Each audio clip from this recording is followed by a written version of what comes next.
Alright, fishy folks, we're adding on to the auto water change system. So we have zone 1 and zone 2. Zone 2 feeds this side pretty much. Zone 1 feeds this rack pretty much. Zone 2 also takes care of these guys, but I don't have enough water lines in zone 2 to complete this part of the rack, which I would like to do this weekend. And I'd like to add a zone for my fry tanks. I think I'm going to move that 20, sorry about the glare, let's see if we can. I'm going to move that 20 long. I think I'm going to move it onto the workbench. I think if I remember how I measured before, it fits front to back. If not, I may have to put it there, but we're going to move these two fry tanks, and you can see there was a fry tank missing because yesterday disaster struck and I cracked the tank. The lid fell in, so it sort of fell like this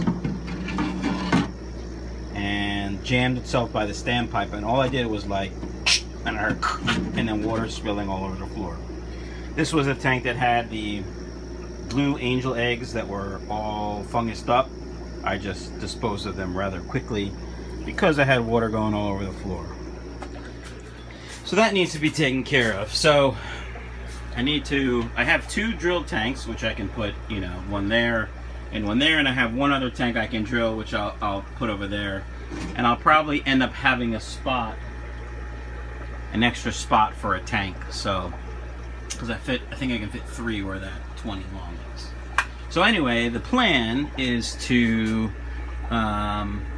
this extra zone is going to be for the fry tanks, because I'm going to run them on a different schedule. And I'm just looking at that pipe, how, it's hanging down because this is hanging on it, which we don't want that to hang on it. So let's put that over here. Sorry guys, something shiny.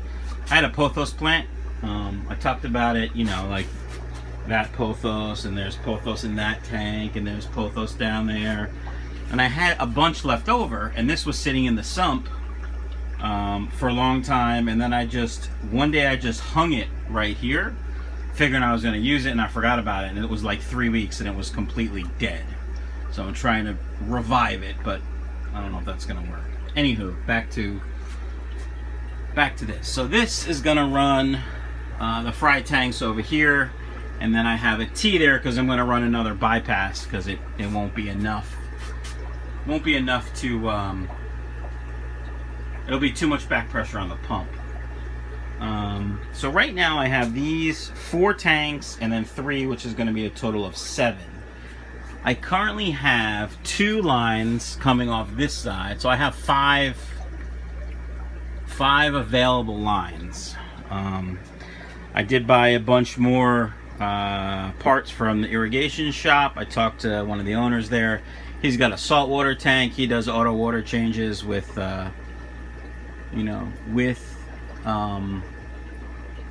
just a system. He has a 90-gallon tank and like a 30-gallon sump in the basement. So he was curious to see what I was doing, and I tried to explain it to him. Hopefully he got it. Long story short, we talked for like 20 minutes about it. So I love talking about that kind of stuff. Anyway, rambling again, sorry. So I have 5 lines, but there's going to be 7 tanks. So I need to add another, nipple. So what I'm going to do is I'm going to use this as this part. I'm going to add one of these, put it over here to complete this section, and hopefully I won't need that bypass anymore with the additional tanks. The other thing I have to do is, we have this over here. Actually, I'm still going to leave a bypass in because I'm going to pull 2 of these eventually out when I finish the fry rack over here. That's the plan, at least. Alright, well, I'm going to get to work. I got to drill some tanks, build some pipe, yada yada yada. Got work to do. Alright guys, I'll be back. All right, fishy folks, back in the fish room, working. Here's what we got. We got the third zone plumbed, sort of. So the valve is plumbed. I had already had the wires run for it, so it was pretty easy to hook that up.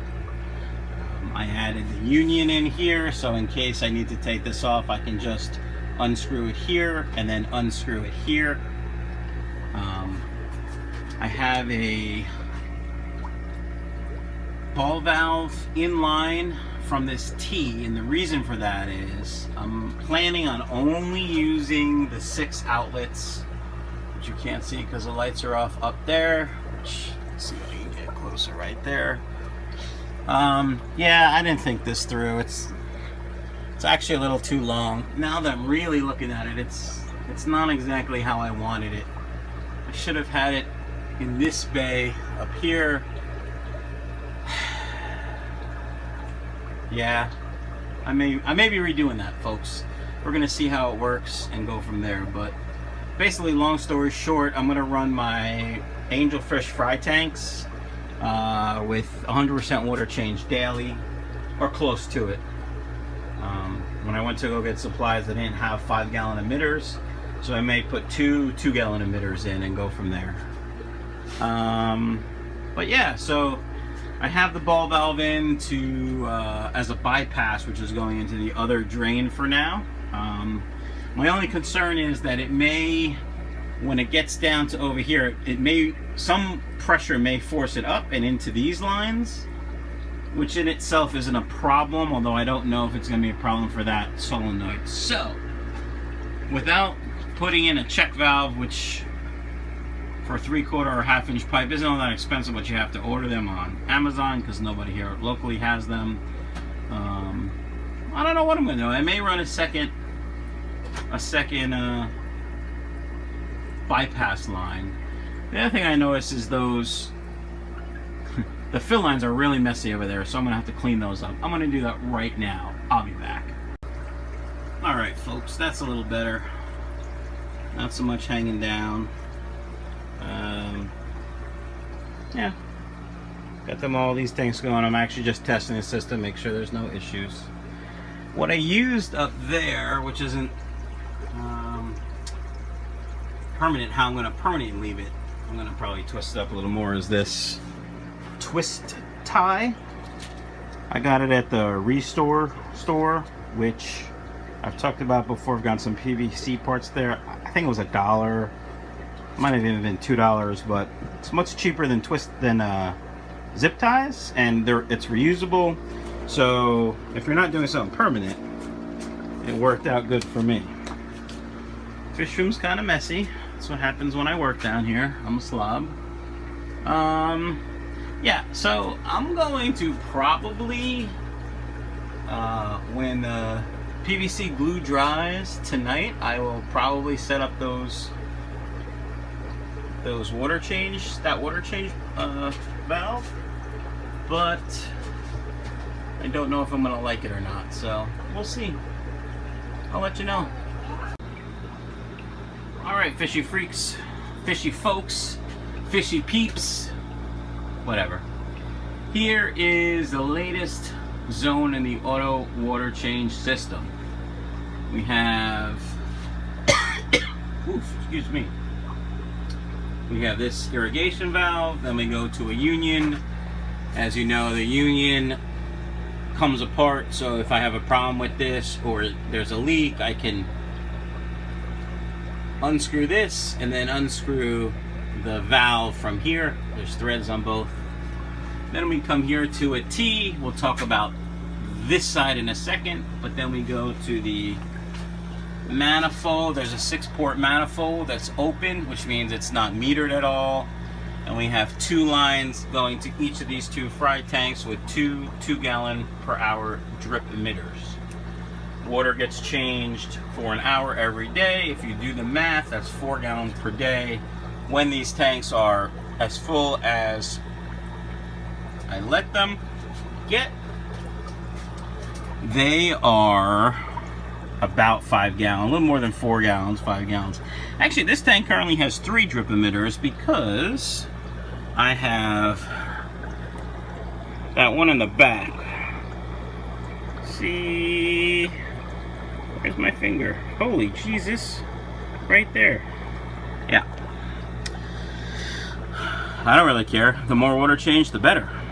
But you can see all the fry swimming around. There's some over here, there's some over there, there's some over there. This tank has the blue in it. The blue zebras don't really look like angels yet. You can see their full bellies from the egg. There's some angels behind, can't really see, but behind this super accurate thermometer that says it's 82, 84 degrees in there. Must mean 83, huh? Now, because there's only 4 ports open and we have the pump that can pump the heck out of water, we put a T with a ball valve going to a bypass.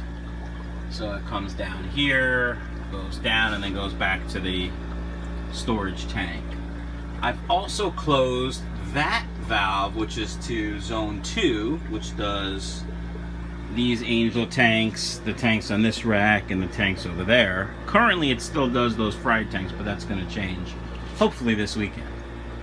The reason I closed that is basically I ran out of PVC and I haven't had time to get any more, but the system when this is actually zone 1 for the fry tanks went on, and we had the bypass going, it shared that pipe and it pressurized these tanks too, and I didn't want that. So I closed that.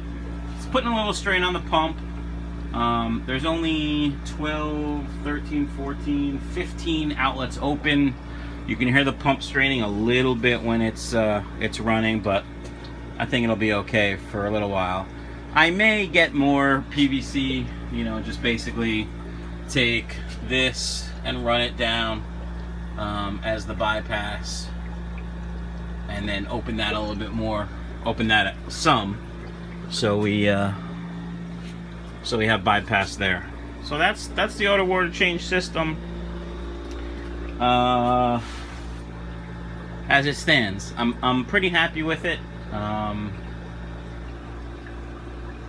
You know, I still have to, you know, gravel vac tanks. Like, you know, these tanks need to be gravel vacked.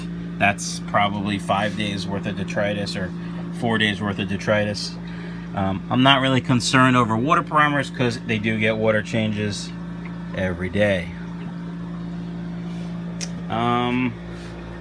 Speaking of auto water change, I did have a problem. The drip emitter that was in this tank was clogged. I don't know how long it was clogged for, but I found a dead guppy. And, you know, the first thing you do when you find a dead guppy is you check ammonia, nitrate. And there was like 2 parts per million ammonia in there. And I'm like, what the? Now, it's possible it was from the decaying body, but I don't really think so because it's just such a small fish. But whatever. So I immediately did a 75%-ish water change. And then I couldn't figure out why that fish died, or which I believe caused I believe the ammonia caused the fish to die. So the auto water change system had come on the next morning, and I didn't see the water level change because I had just added water. So I'm like, huh, that's weird. When I pulled the drip emitter out, nothing was coming out of it. When I pulled the drip emitter off the air line, water was coming out. So the drip emitter was clogged. And it comes to, I checked all of them, and it comes to find out 3 were clogged. One in there, one in one of the angel tanks over here, and then this guppy tank also had a clogged one. So they've got new drip emitters, and now they're getting their water changes. So if you use drip irrigation emitters, make sure they don't clog. This tank looks low. Oh, that's right, I did a gravel vac this morning, and the water change system will be coming out. Oh, look at this. That would have been a problem. Although the water probably would have drained back into the tank. Boom, fixed. All right, peeps, I'm out. Have a great day. Hit that subscribe button, like it, share it, talk about it, love it. Do whatever else you want to it, just don't tell me. Peace.